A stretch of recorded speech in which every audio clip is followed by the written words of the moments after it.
going here. Yes.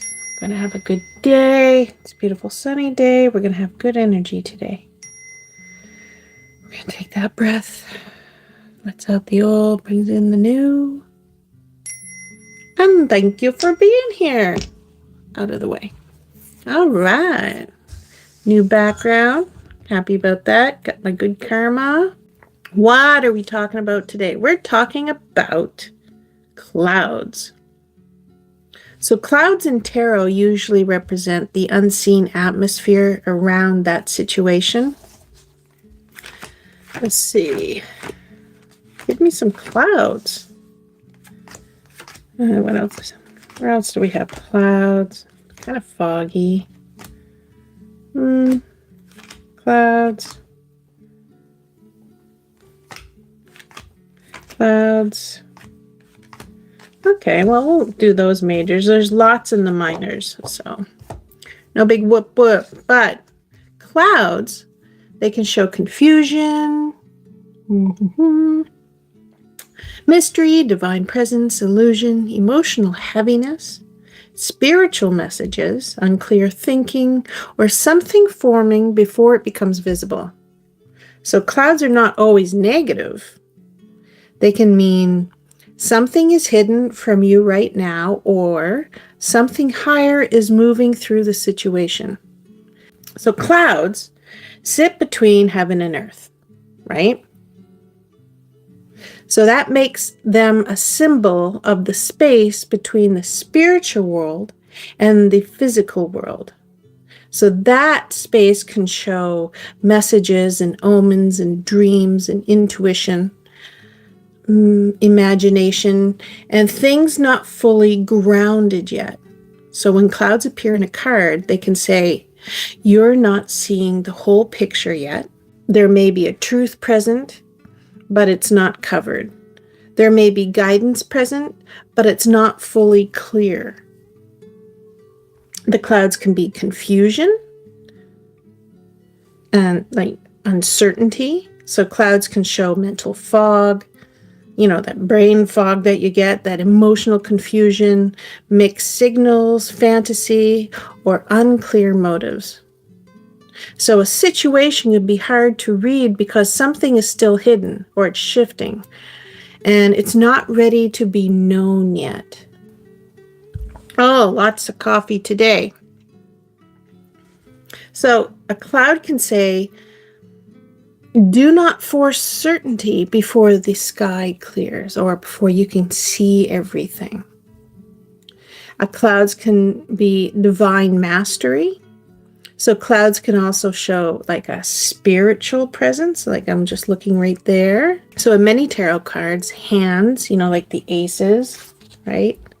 Hands and angels, and hands as like that was the pentacle, and then you have the swords, and you have the cups, and you have the wands. They all come out of clouds.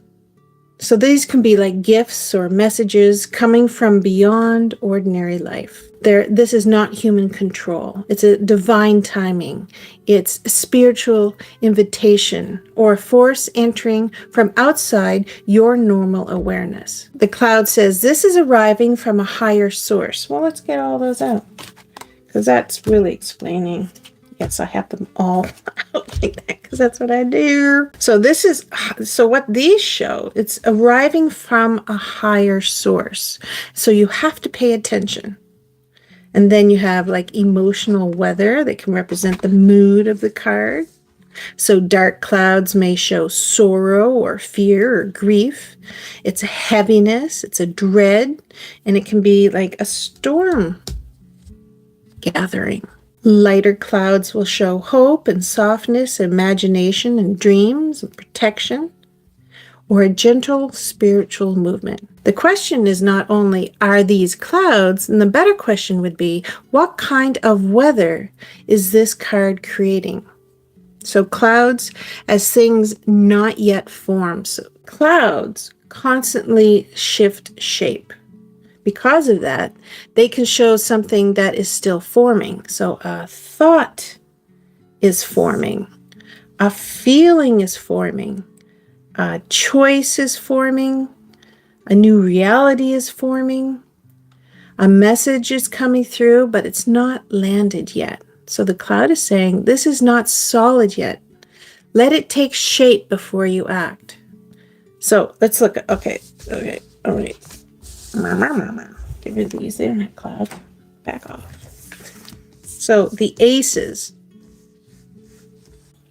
So in the Rider-Waite-Smith deck, the aces often show a hand coming out of the cloud. That means the ace is not just something you create by effort. It is an offering or a seed or an opportunity or a spiritual gift entering your life. So if you have a cloud, this is being handed to you. What will you do with it? So we'll look at the sword, the Ace of Swords. The sword is coming out of a cloud. It's cutting through uncertainty. So the cloud represents confusion before the truth arrives. And the sword says clarity breaks through the fog. Then we can look at cups. So the cups comes out of cloud as an emotional or spiritual blessing. Here, clouds suggest grace and healing, intuition, love, or divine feeling entering the heart. So the cloud is saying, the cloud here, receive what is being poured into you. And then we'll do the wands. So the wands comes from a cloud as inspiration, desire, creative fire, or life force. So here clouds show a spark coming beyond the rational mind. The idea arrives before the plan, right? Because it's not action. It's the idea.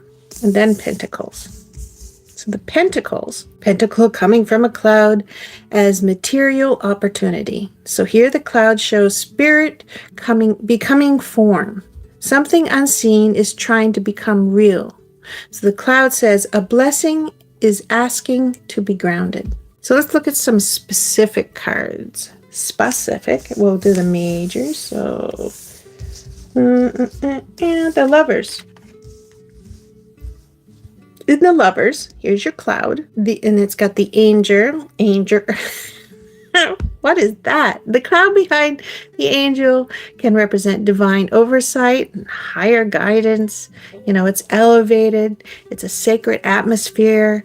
It's around choice. So this is saying it's not necessarily about romance. It's about alignment. So the cloud is saying choose from the higher self, not only from desire. And then judgment. Hey, where are you, judgment? There you are. Gosh. Right. So we have the angel here. Appears in the sky again. Another angel appears in the sky.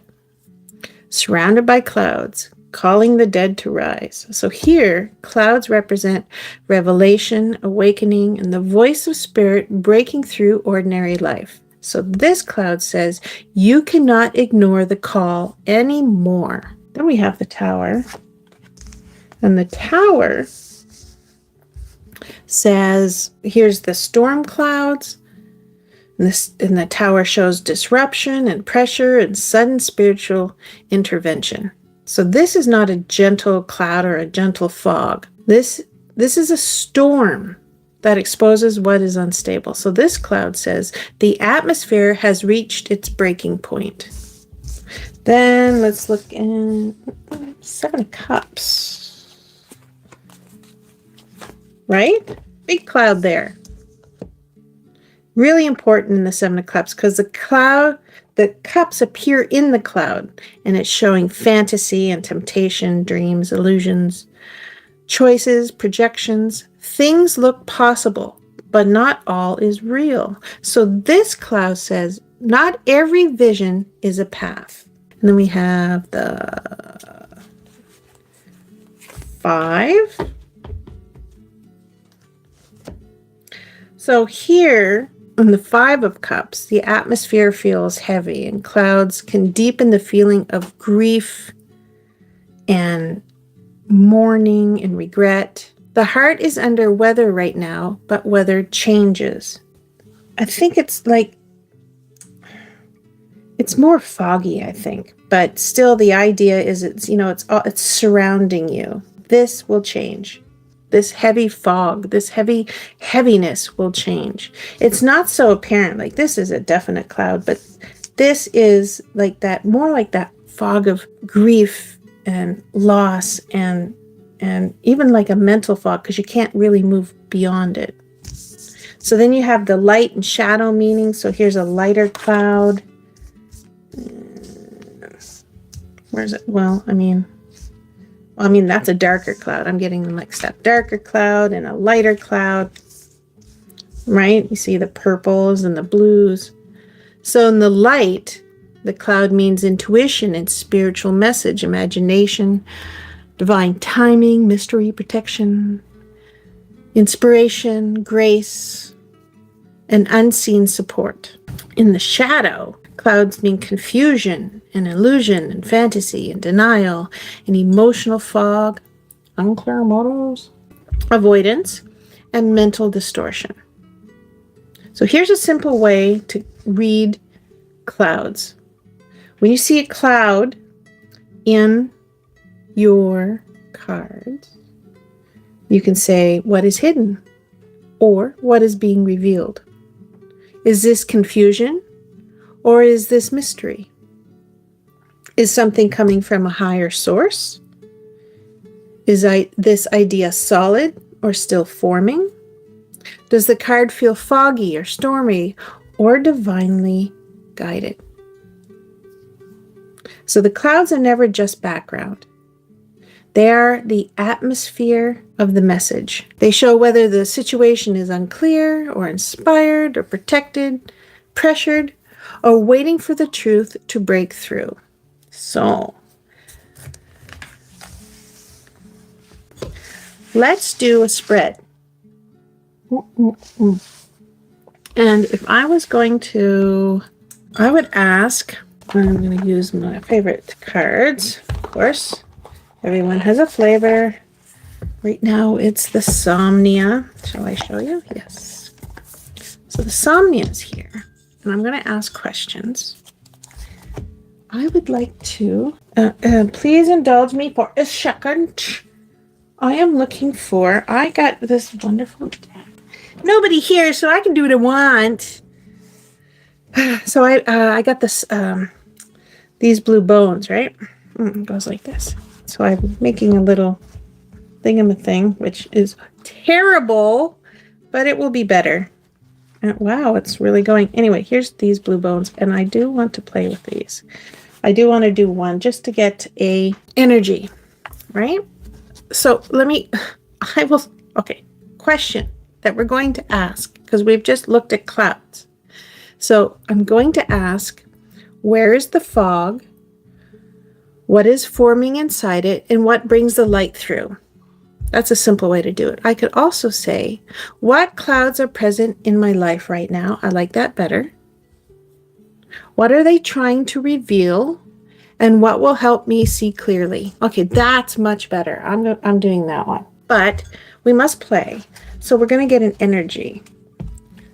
So we're going to do this here. There we go. One more time, because why not? Excellent.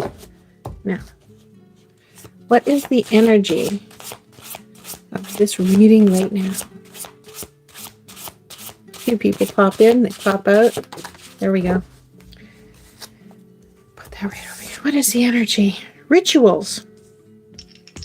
Okay, we're going to see where that hits in a minute. So, what clouds are present in my life right now? What clouds are present in my life right now? We have the Knight of Coins, and we have the Four of Cups. So the Knight of Coins, so I'm going to do that, and I like doing a comparison because these are gorgeous, but we want a comparison. So the Knight of Coins. Are there clouds in the Knight of Coins? Not really. How about the Four of Cups? Very different, aren't they? This one's very different. So let's look at that. And rituals, you're just going to go up here a little more. Okay. So the Knight of Pentacles. What clouds are present in my life right now? Well, the clouds may be of everything going slow. So there's no clouds in these cards. So, I mean, there's a little fog. You might want to say maybe there's a little fog there. It is light. The sky has gotten lighter. Maybe that's foggy. Maybe that's a cloud in the distance. Maybe. This is cloudy. Look at that. So I'm going to go with clouds. So what clouds are present in my life right now? Well, we have the slow, purposeful energy.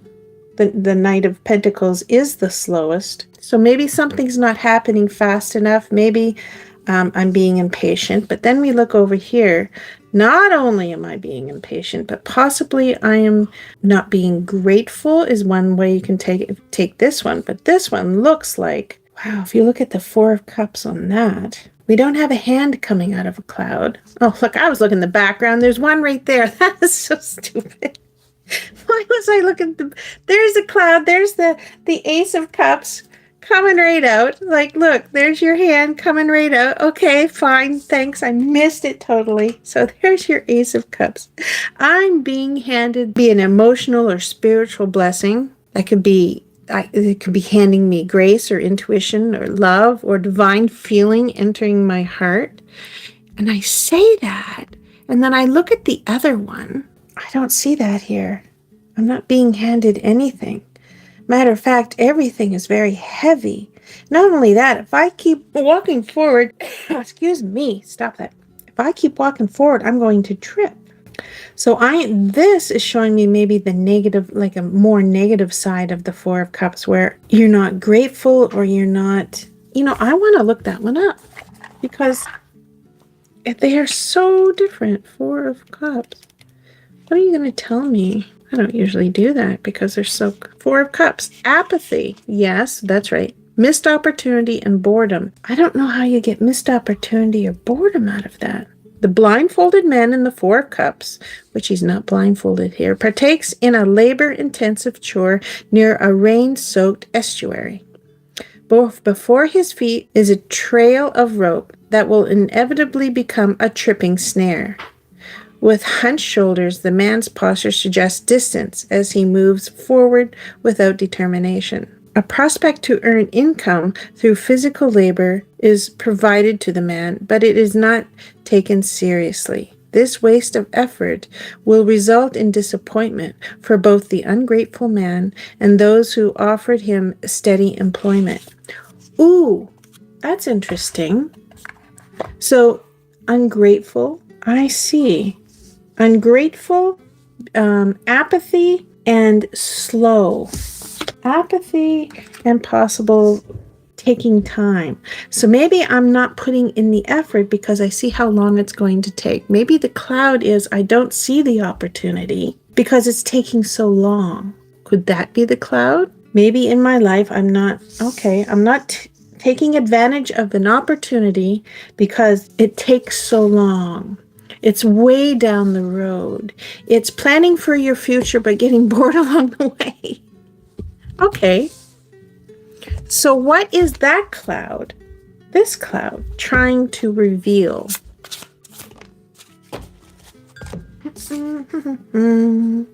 Nine of Cups. I do not think. No, of course not. Nine of Cups isn't even outside, is it? It's on a stage. So the Nine of Cups. But you know what? Interesting. Do you see the fog?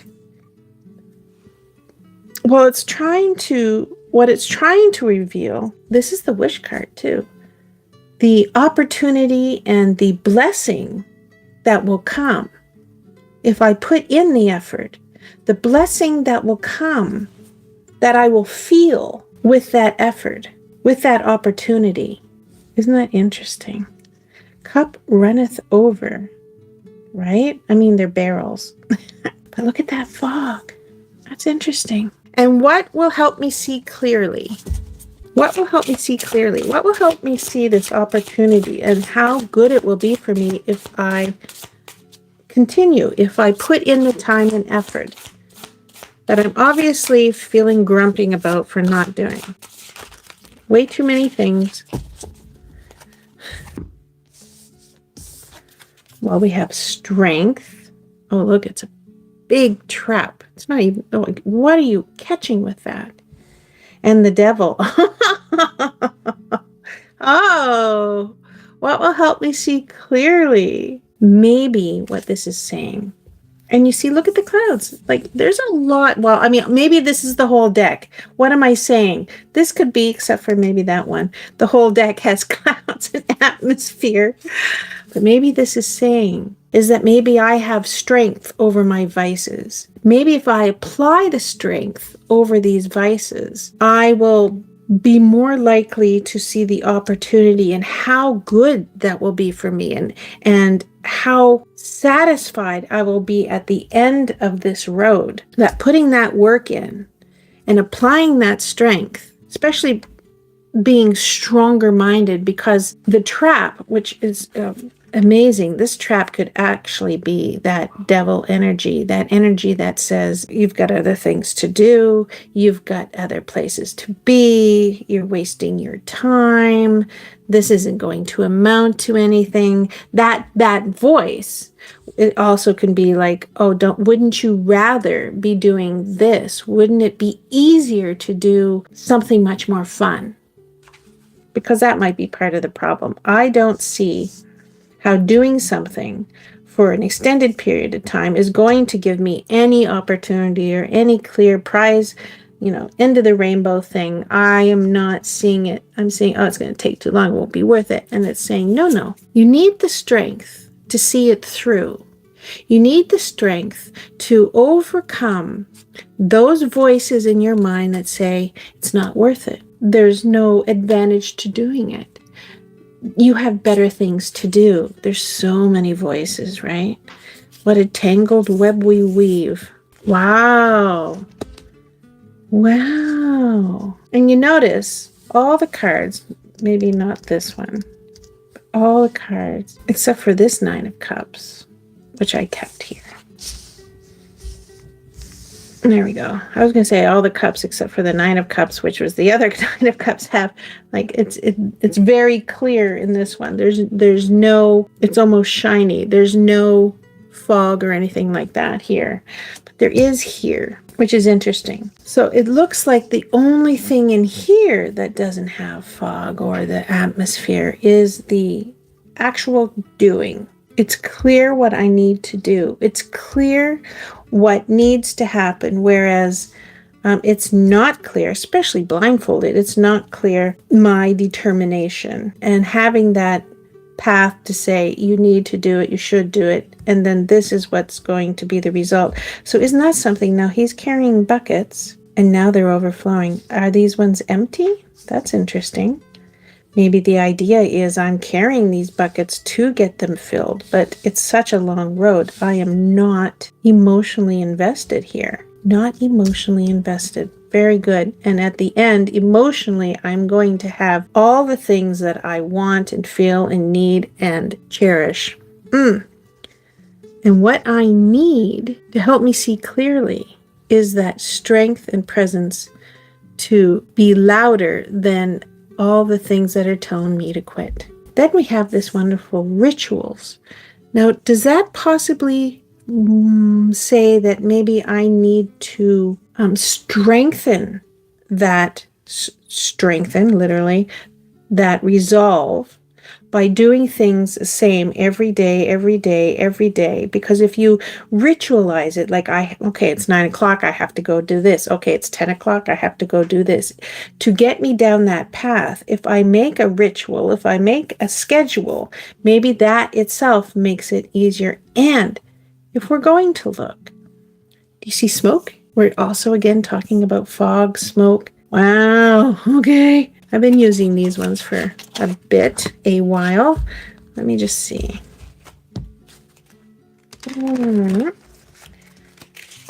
Tell me just a little bit more.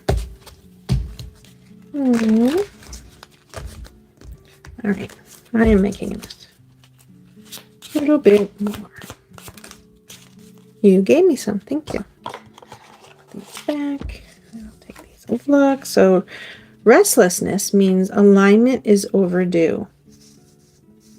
So So that could be part of the devil here, right? Yeah, I'm overdue to do something for me that is going to be revealed to me. Hi, I'm doing a live. Always. So maybe that restlessness is part of what is stopping me from taking that path. I want to do so much more. There's other things to do. You asked for change. You just didn't expect the cost. Well, there you go. That explains this right here, doesn't it? You asked for change. You didn't expect the cost. The cost is hard work. The cost is being dedicated. The cost is doing what you say you're going to do and then actually doing it. One more. I like the questions. Oh, no. Two. Way too many. If there's clouds in here, I'm going to just freak. Kinda. The dark forest. What fears or uncertainties are you currently facing? Well, it looks like I'm not facing. But over here, possibly, if I wrap my mind around it, I will face it. What strength can guide you through them? Well, there you go. Once I identify what is stopping me, once I identify what is preventing me from doing the work and taking the path to get here, the wish card, once I identify that, the strength will guide me to get beyond that. So wonderful. Oh no, I've got only a few seconds left. The ticking clock. Do you feel pressure from time? See, time. We have the Knight of Coins. That's all about time and taking your time and doing your time. Oh, that was just the heat. I had it on a timer. Time. Thank you very much. Do you feel pressure from time? Possibly. Possibly I'm upset about how long something is taking. And what would shift if you trusted your own pace? Well, there, trusted your own pace. See, a lot of that is really talking about the beginning, the first cloud, the cloud present in your life right now. And it sounds like it's time. It's taking too much time. I'm not liking that. And I want to listen to the voices in your head that say there's other things you could be doing with your time. There's other things that are more productive with your time. This all is very time related, so that's quite great. When I find out what this is, I think all of the rest of this will really fall into place. It will be something that I can build on, something I can maybe look past the clouds and past the horizon and say, that's where I need to be. That's where this is waiting for me. And that's where I need to go. And if we go back, the first card, the rituals. I think the ritual part of it is that that's going to be what is going to make this path, even though it will be a long path, a much easier path, because now I have decided to put my strength and effort into something that is meaningful and has an end date, or at least it has a goal. Okay, thank you for being here. You one person, I know who you are. Love you. Bye.